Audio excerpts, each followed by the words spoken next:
খুব বেশি ভাববেন না ইন্টারভিউ নিয়ে।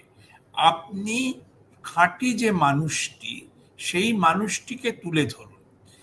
সব সময় মনে রাখবেন আপনার যে খাঁটি সত্তা, সেটা খুব আকর্ষক সত্তা।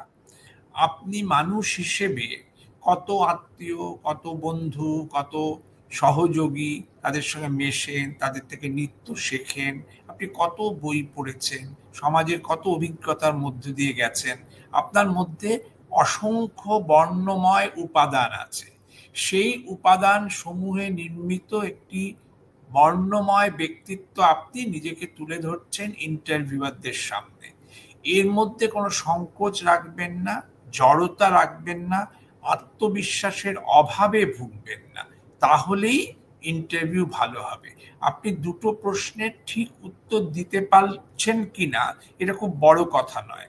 আপনার সহজ সরল স্পষ্ট ব্যক্তিত্ব সত্যকারের আধারে উপহার দিচ্ছেন কিনা ইন্টারভিউ বোর্ডে, এটাই বড়